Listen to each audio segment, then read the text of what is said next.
Hi, I'm here to tell you the secret of a great query letter and to just walk you through a template for how you can write your query letter for literary agents really simply and to produce basically the perfect query letter that literary agents really want. I'm Harry Bingham for Jericho Writers, and let's get stuck straight in.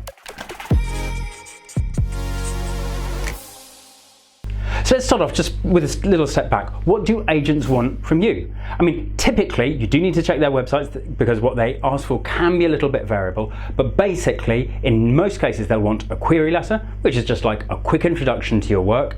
They're going to want a synopsis, which is a quick summary of your story, and a chunk of text, basically to give a flavour of your writing. Typically that'll be 3 chapters or 10,000 words, something along those lines. Again, do check the agent's website. What their specific requirements vary from agent to agent, and you do need to make sure that you're giving them what they ask for. Let's talk about query letters itself, called in the UK as well a covering letter. But here's what your query letter needs to do. It's basically giving the information that a literary agent wants in the logical and super digestible form. So we start off just by saying, Dear X, who are you writing to? By the way, you know, if an agent's name is John without an H, they will notice every single time they get a query letter that is written to John with an H. So, or you know, does Jane have a Y or doesn't it have a Y? Just double check the agent's name spelling, because, you know, if you are annoying the agent with the second word of your query letter, that's not a great start. So always double check, even if you think it's obvious. So then you need to establish the purpose of your query letter. Basically, why are you writing? You know that you're applying for representation, but the agent doesn't know that. There might be all sorts of reasons why you're applying to the agent.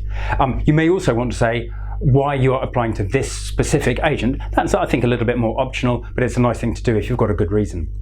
And then you need to offer the basic coordinates. You know, if you're seeking representation, what are you offering? What is the basic data about the book that you're trying to sell? And then, of course, having given that basic data, word count and story typically, word count and genre, you're going to give a fuller outline of what you're presenting. We're still only talking about a paragraph or two, but something to set the scene for the agent a little bit more, telling them what your book is. And then, you want a short paragraph about you, because the agent, most of their interest is going to be in that manuscript, but of course they want to know a little bit about who you are and, the person that may become their client. So let's jump straight into that first paragraph, and what we're going to do here, it's probably only 2 sentences long, maximum 3 sentences, and it could even be 1 sentence. You're going to describe your purpose of writing and set out the basic coordinates for your book. So, for example, you might say, I am writing to seek representation for my first novel, The Arsonist, a thriller of 120,000 words. And maybe you say as well, I'm writing to you because you represent X, a particular favourite of mine. And by the way, don't just name check the agent's most famous author. If you look at literary agents' client list, very often there'll be, 60 names you haven't heard of and 3 that everybody has heard of. If you just name check one of those 3, you're sort of saying to the agent, it's a little bit of a signal, look, I don't know most of the names on your list, but I can spot a famous name as well as anyone else. And it doesn't necessarily sound great to the agent if you do that. They will have, in that pile of submissions to them, they will have at least 50% of people will be name checking that same famous author. So I don't particularly like that as a technique. And that's why I say, I think it's a little bit optional about whether you say, I'm writing to you because. But let me give you another example. So I am writing to seek representation for my first novel, The Ice Gathering, a literary novel of 75,000 words. The book is set in the 1970s and focuses on marital collapse and regeneration amongst a small group of friends in Maine. And you can see that in both cases, we are instantly giving the title, the word count, and some very basic data on what kind of book it is. Now, so that's great. That sort of sets the scene for the agent, but then you've got to go on to do a little bit more, to unfurl the book in a little bit more detail. And your next 1 or 2 paragraphs are going to pitch the book. And if you're thinking of your query letter, obviously you may be doing it in email form or in the kind of contact form, but think of it as an actual letter, in which case you should definitely get that letter onto 1 page. If you're writing non-fiction or literary fiction, you can maybe get it into 2 pages, but for most of us, we should be able to get that query letter easily onto 1 page. So you're going to unfurl your book to the literary agent in 1, maybe 2 paragraphs. And what those things have to do is they have to deliver the what and the why. Now, what do I mean by the what and the why?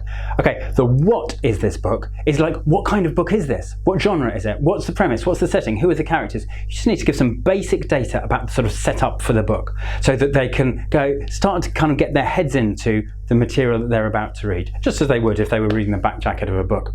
But you also need to say, why would I want to read this? And what emotional payoff will this book deliver? What will I feel? So by delivering the what and the why to the literary agent, you're telling them what the book is and why they're going to want to read it. And a classic example would be Twilight. This girl falls in love with a vampire and it's so sexy. And the first part of that, this girl falls in love with a vampire, tells you what the book is, and and it's so sexy, that tells you what the emotional payoff is going to be for reading it.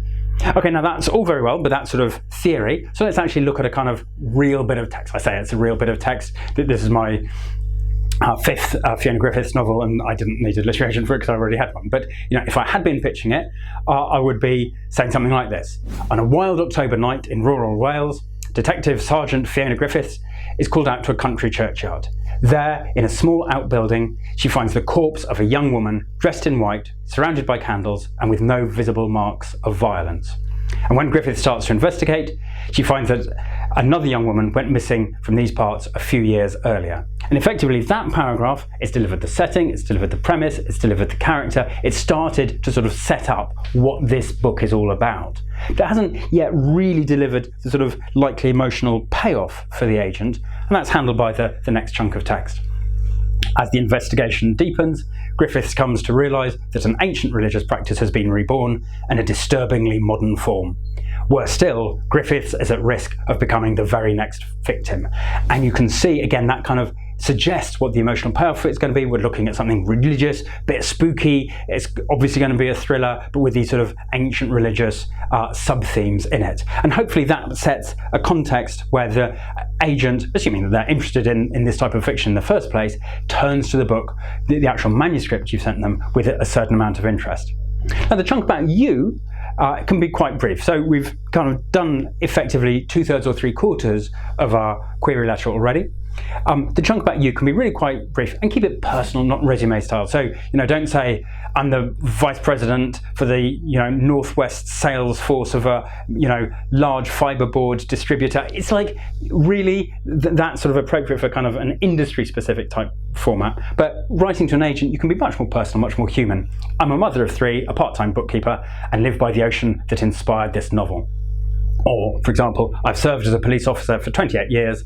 This book was inspired by one of my own cases. In particular, I hope that I've accurately captured the mood and colour of a police force under pressure. And really, you don't need much more than that. Of course, the agent will want to know in due course more about you, just because you're applying to be their client. They are potentially going to have you as a client for the next 20 or more years. So of course they want to learn more about you. Your covering letter doesn't have to do that. The start at this stage isn't you, it's the manuscript. If the manuscript dazzles, basically you've successfully pitched the book, and then everything else can happen a little bit more down the road. The fact is, if you can write a half-decent novel, you can easily write a really excellent query letter. If you just follow the tools in this video, you'll find it very easy to do that. It's not even hard. But if you want to make it even simpler, you can get our Agent Submissions Pack Builder. It gives you a template both for doing a query letter and for a synopsis. It makes it super, super simple, and it's totally free. You can get it via the link below this video right now. And as I say, if you give yourself an hour for the query letter, an hour for the synopsis, you can produce 2 excellent, excellent documents that will make the agent turn with real interest to your work. The link's below. I'm Harry Bingham, and thank you for watching this video by Jericho Writers. Thanks again.